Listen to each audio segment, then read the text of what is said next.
Muy buenas tardes Chile, buenas tardes Concepción, ¿cómo están? Un gusto saludarles. Quien les habla, su amigo y hermano Carlos Bravo Sangüesa en un nuevo capítulo de Real Dirección, ya en una quinta temporada. Quien les habla, su hermano Carlos Bravo Sangüesa. Quiero darles una gran bienvenida, una grata bienvenida por estar con nosotros nuevamente en un programa de Real Dirección, compartiendo acerca de lo que es temas de interés. Vamos a hablar también de temas jurídicos que están actuales, de causas que están actualmente en la Corte Suprema, en el Tribunal Constitucional, y sobre todo vamos a hablar de la poderosa y eterna palabra de Dios. Así que para que estemos atentos de compartir lo que Dios quiere hablar hoy día a todos ustedes, a mí, a aquellos que van a estar escuchando este programa, a veces que nos ven en vivo, también nos ven a veces en las repeticiones. Quiero también luego estar leyendo algunos mensajes de hermanos que nos han escrito y que han hecho una interacción con nosotros acá en Real Dirección. Quiero agradecer a Dios por esta bendición de estar con ustedes hoy día, y también el equipo técnico y humano de Real Dirección, como es más bien un equipo técnico y humano de TV8, nuestro hermano Miguelito, que siempre nos ayuda en toda la organización de lo que es Real Dirección, así por tantos años, y en todos los programas acá en TV8. Quiero partir compartiendo con ustedes lo que es un tema de interés jurídico, sin antes decirles que acá ustedes pueden luego comunicarse al número más 569-6902-9732, más 569-6902-9732. Hoy día tengo de invitado a Soledad. Hoy día voy a estar solo en este capítulo de Real Dirección, pero sin duda compartiendo la palabra del Señor, estamos con Él. Y además pueden ustedes estar compartiendo también con nosotros a través del número que ya les decía, más 569-6902-9732. Primero quiero hablar de un tema que habíamos hablado en una oportunidad con un amigo que le envío un saludo, Luis Cifuentes, colega, amigo, abogado también, respecto al tema del CAE. ¿Y por qué? Están apareciendo algunas noticias y le vamos a comentar. Muchas cosas que se dicen no son así de ciertas. Hace poquito me llegó una noticia, dice, la Corte Suprema declaró que estaba prescrita la deuda del CAE, del crédito con aval del Estado. Lo cierto es que algo de certeza tiene, pero hay una parte que no se dice. ¿Por qué? Cuando parte el CAE, la verdad, y lo hablábamos en esa oportunidad con Luis Cifuentes, decíamos nosotros que en la primera etapa el banco era el que cobraba el CAE. Y hay muchas causas que todavía están en tramitación donde el banco es el que está cobrando el CAE. Luego partió una etapa donde era el banco y la Tesorería General de la República. Ellos cobraban el CAE juntos. En el fondo se subrogaba, o el que demandaba en definitiva era el banco. Y ahora último, ustedes han sabido las noticias, esto ya ha sido público, la Tesorería General de la República ha ocupado sus mecanismos de cobro ejecutivos, de estos cobros que ellos hacen con una fuerza de apremio, para cobrar con esas herramientas que cobran los impuestos, cobrar el CAE. Bueno, quiero primeramente señalar por qué está esta noticia, dicho eso, de la prescripción del CAE. ¿Qué significa eso? La prescripción en el fondo es que ya pasó el tiempo o está vencido el plazo para cobrar, en palabras simples. Que ya pasó el plazo para que pudiera cobrar el banco el CAE. Y de eso es la noticia. ¿Por qué? Porque el banco, para poder cobrar el CAE, cuando usted y yo pedimos el CAE, firmamos un contrato donde además, dentro de todas las cláusulas, que eran cláusulas que no se podían modificar, es como cuando uno contrata, por ejemplo, con alguna empresa del retail, o por ejemplo uno contrata un seguro, tú tienes la opción de firmar o no firmar nomás, no hay más opciones. Es un contrato que se llama de adhesión. O sea, si usted toma la decisión de acceder a eso, firma, y si no, no firma. Pero no está la opción de cambiarle algo. Por ejemplo, decirle a una tienda de retail o una compañía de seguros, y en este caso, en el contrato del crédito con aval del Estado, de haber dicho, quiero modificarle esto, una cláusula, quiero que no tenga interés o que no tengan la facultad de ustedes firmar pagarés a mi nombre, no se puede. Así que con eso solamente se firmaba al CAE, si no, el estudiante no podía poder estudiar. Así que con eso, dentro de ese contrato que se firmaba, hay una facultad que se le da al banco para que pueda realizar pagarés y sobre todo pagarés a nombre del estudiante con el llenado del pagaré. O sea, uno le da un poder al banco y el banco a su vez normalmente le da un poder a algunas otras personas, que estas personas firmaban un pagaré y con ese pagaré te cobraban a ti la deuda del CAE. Por ejemplo, y esto ocurría mucho y ocurre. Uno estudiaba o pedía un valor para el CAE, pongámosle 15 millones y normalmente los pagarés por 17, 18 millones, que lo llenaba una persona que tenía la facultad, que tú le diste la facultad para firmar un pagaré. Que usted y yo le dimos esa facultad al momento de estudiar con el CAE, porque quien habla también estudió con el CAE. Y el pagaré tiene una particularidad, y acá es donde está lo que ha resuelto la Corte Suprema, porque el pagaré para el cobro tiene un vencimiento de 1 año. Hay pagarés, yo creo que en otra oportunidad lo vamos a hablar. Acá nomás 2 o 3 palabras de que hay pagarés que también son por cuotas. Entonces se ha dicho que en el fondo cuando vence una cuota tiene la facultad o el derecho el dueño del pagaré, el banco normalmente o esa empresa de retail, de cobrar de inmediato toda la deuda. Y que en el fondo este plazo de cuotas se va parcializando por partes y que duran 1 año cada cuota. Se ha dicho, por ejemplo, esa interpretación. Pero cuando se trata del crédito con aval del Estado, el plazo es de 1 año de la fecha de vencimiento. Lo que se hacía normalmente es que le ponían que, por ejemplo, se firmaba hoy el pagaré en representación del alumno tanto, por tantos millones de pesos, y fecha de vencimiento mañana o el mismo día. Y con eso tenían 1 año para poder notificar al estudiante. Lo que pasaba es que no encontraban al estudiante o que lo encontraban y después dejaban abandonados los juicios. Pero en este caso particular que les quiero contar, de una noticia que señala que la excelentísima Corte Suprema declaró la prescripción de un pagaré por el CAE, es porque ese CAE, y más bien ese pagaré, venció.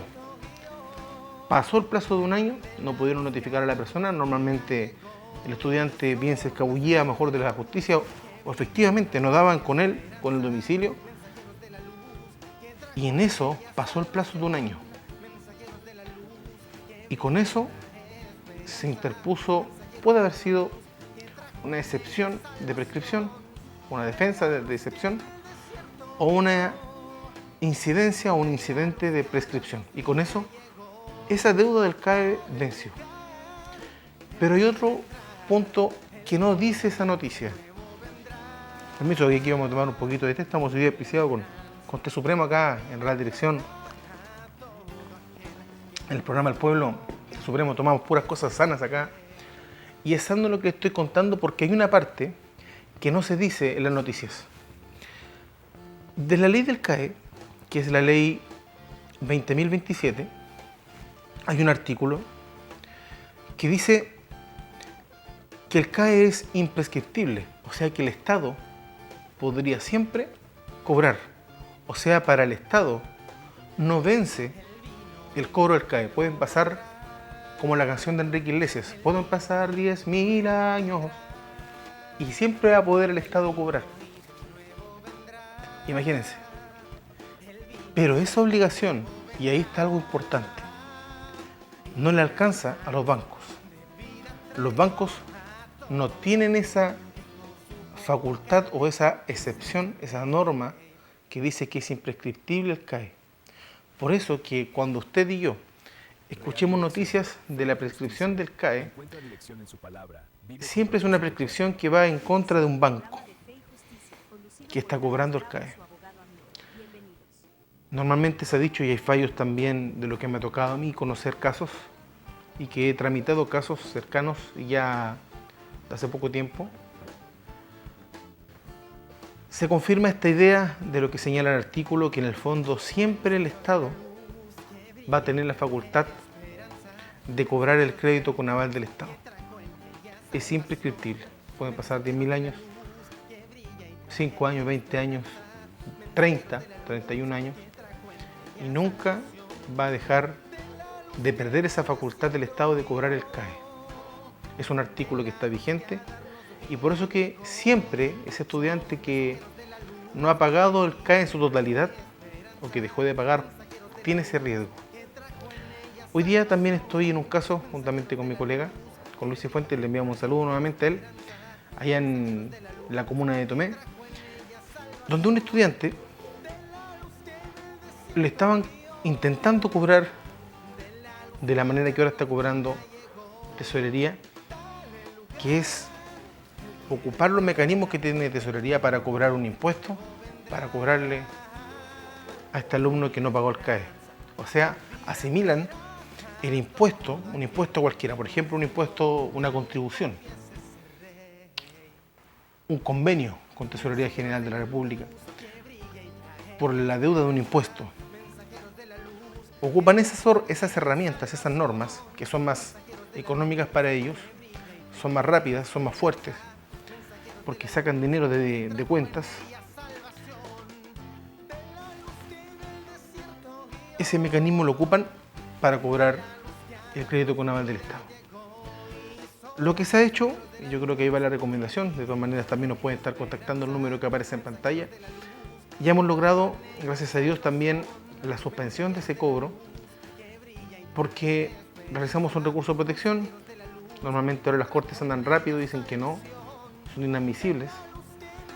Vamos a la Suprema también, pero acá yo les quiero dar un dato y un elemento que es importante. Ocurre en muchos casos que el banco te demanda a ti o te demandó hace algunos años atrás. Así que revisen eso, porque el banco lo que hace es que te demanda, hace muchos años atrás, quién sabe, 2022, 2021, que fue el boom de las demandas, esto en época de pandemia, pero resulta que ahora están ocupando y cobrando la misma deuda a través de la tesorería. O sea, te están cobrando 2 veces esta deuda del CAE. Por eso, el primer consejo, hay una página que se llama Oficina Judicial Virtual. Ustedes tienen que ingresar con su RUT y con su clave única. Y en el apartado donde dice a mano izquierda, mis causas en las civiles, pueden ver si hay algún juicio contra ustedes. Pero independientemente, si hay o no juicio y si están o no intentando cobrar por un juicio civil y además por el procedimiento de cobro de impuestos que usa la tesorería, independiente de eso, ustedes también pueden pedir una suspensión de este cobro, ya sea por recurso de protección, que no está favoreciendo mucho los fallos y no están en ese sentido, los fallos de la Ilustrísima Corte de Apelaciones de Concepción, en este caso, y normalmente las de Chile, con excepción de las de Arica, la Corte de Arica y la Corte de Valparaíso. Las demás no están apoyando mucho los alumnos en eso. La Suprema tampoco, yo creo que la Suprema menos. No hay fallos conocidos en ese sentido de la Excelentísima Corte Suprema, pero hay un organismo que sí y un tribunal que sí, que es el Excelentísimo, también tiene ese nombre, Excelentísimo Tribunal Constitucional. Uno va con un requerimiento y suspende el cobro.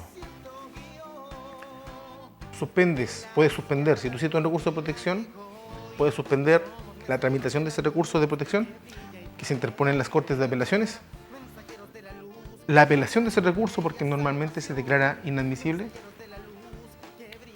con excepción de Arica y Valparaíso, de las Cortes de Arica y de la Corte de Arica y la Corte de Valparaíso, y el Tribunal Constitucional suspende también el cobro de la tesorería.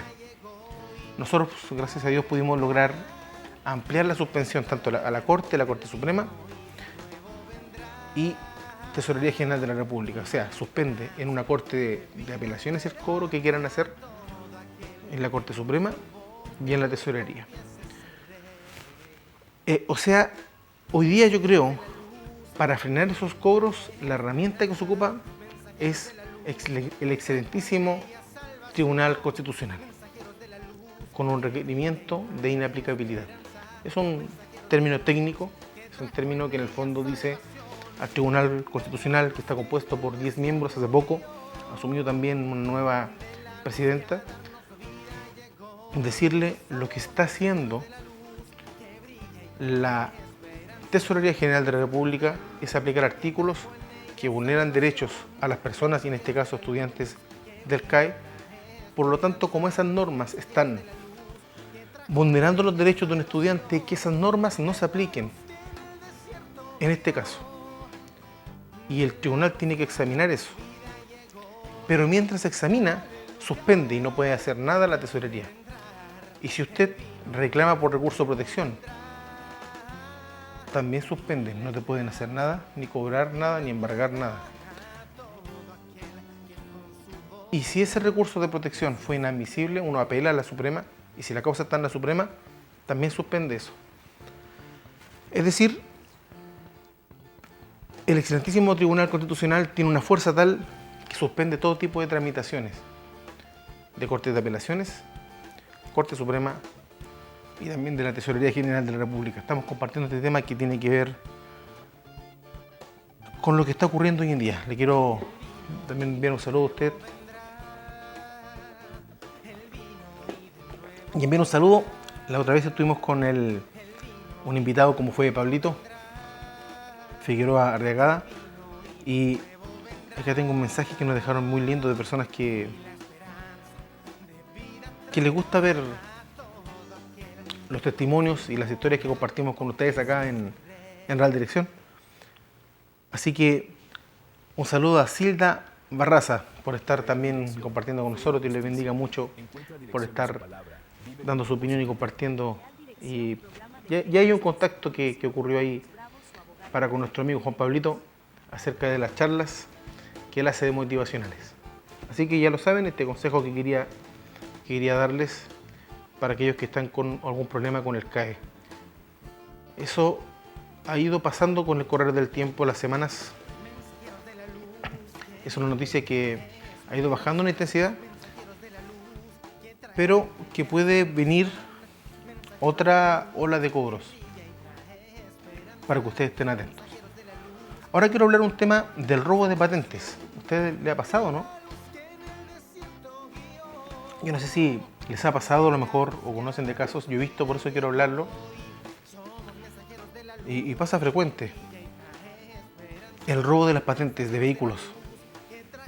Con el boom de la pandemia, muchas personas pudieron acceder a la compra de un vehículo. Y es normal también con este auge que tienen las redes sociales, de que aparezcan y se informe acerca del de la pérdida y robo de patentes de vehículos motorizados, de autos. Normalmente roban la patente frontal y la patente trasera del vehículo. Y por eso que llegan al tiempo unos cobros de TAG. Vamos a alinearlo esto también con otro tema. Pero cuando le roben las patentes, sin duda lo primero es realizar una denuncia. Yo creo que la denuncia pueden realizarla, y yo se la recomiendo en Carabineros y en Fiscalía.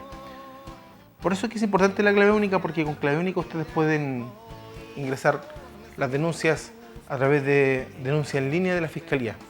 Pero tienen que tener clave única para que la sepan ocupar e ingresar, de que me robaron las patentes. Porque con eso ya queda un antecedente de que no están las patentes suyas y que se les robaron.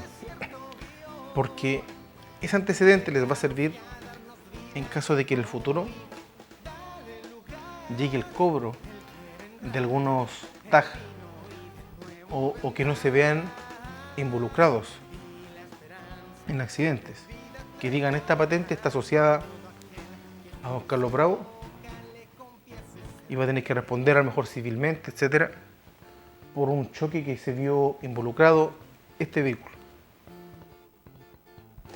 Y para ponernos quizá más trágico, con un choque con accidentes fatales, etcétera.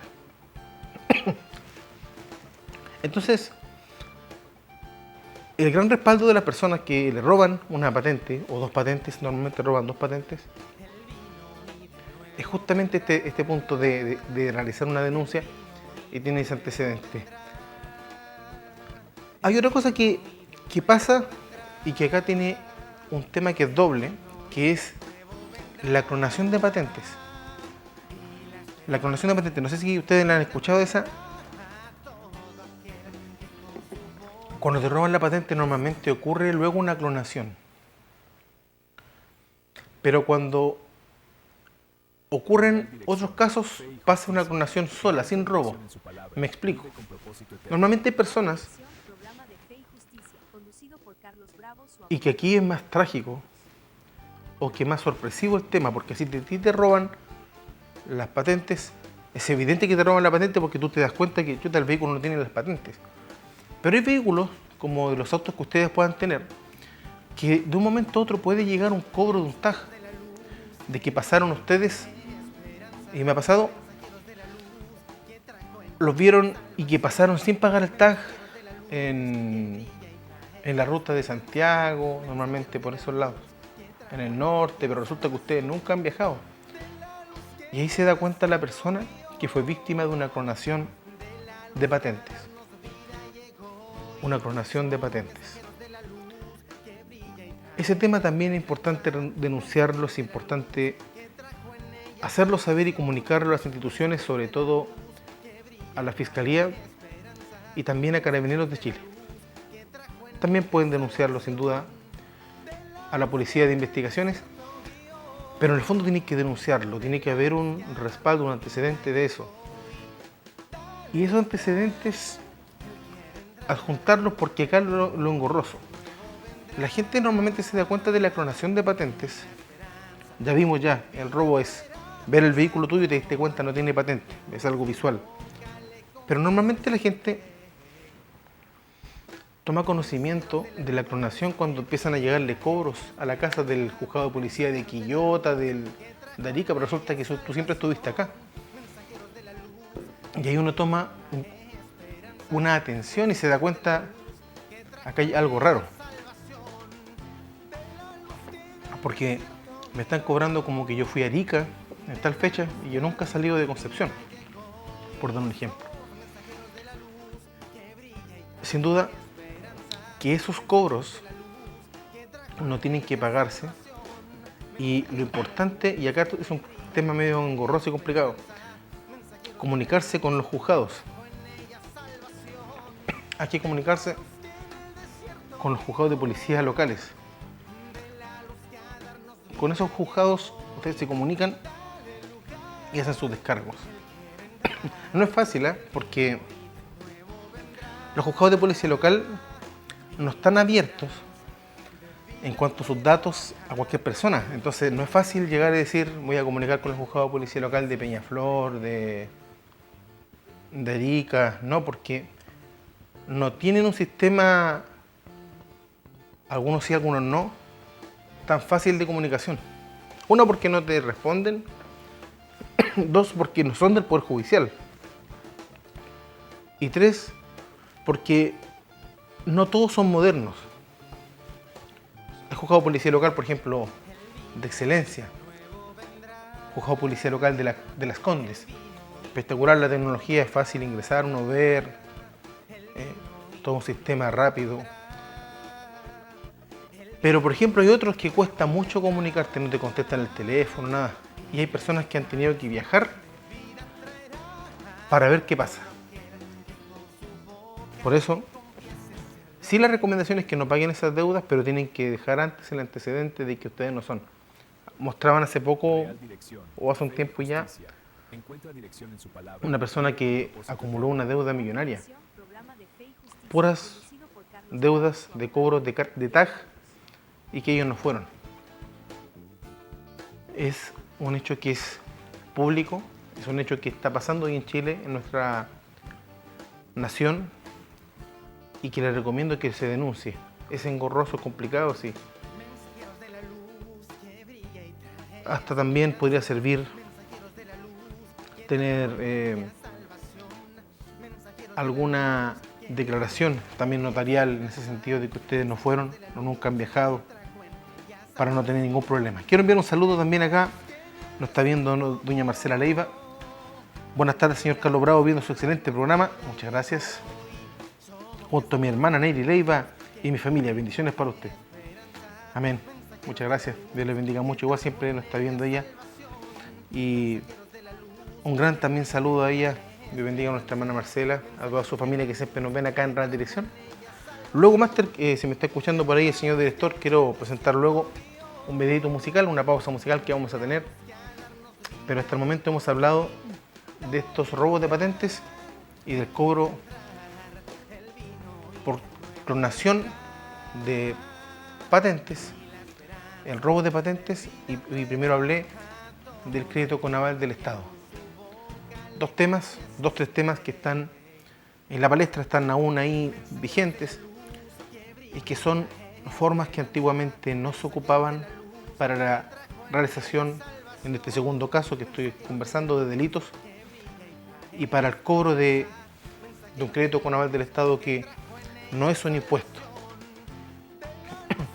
Hay un tema también con una arista política también dentro de eso, así que bueno, veremos qué va pasando. Aquí le vamos a estar informando acerca de qué pasa con esos cobros, qué va pasando con también si que ocurre alguna modificación, algo respecto al tema de la clonación de patentes. Le vamos a estar informando acá en Radio Dirección de estos temas que son actuales, van diarios, cotidianos y que pueden ir cambiando. Yo creo que van cambiando también con el tema de reformas de ley, pero hasta el momento eso está ocurriendo. Es engorroso, y ¿sabe por qué es engorroso? Porque de repente uno podría realizar un escrito, ¿no? Pero hay personas que no tienen esa facultad o esa facilidad para presentar descargos o buscar en una página de internet. Y por lo mismo a lo mejor tampoco podrían tener una clave única, porque ya tiene que tener un cierto conocimiento la persona, normalmente un conocimiento de informática, de comunicaciones o telecomunicaciones, de computación. Entonces es algo que también ha dejado atrás, aparte de nuestra familia, de nuestras personas, conocidos, vecinos, etc. Entonces, luego en la segunda parte vamos a estar hablando quizá otro temita, pero ahora yo les quiero invitar más, si es posible, a un video, una pausa musical, para luego estar compartiendo acá. Hoy día está invitada la Soledad, así que bueno, estoy solo en este programa. Gracias por los mensajes. Ustedes nos pueden estar escribiendo el número que aparece en pantalla, más 569-6902-9732. Así que ahora, por favor, si es posible, un video.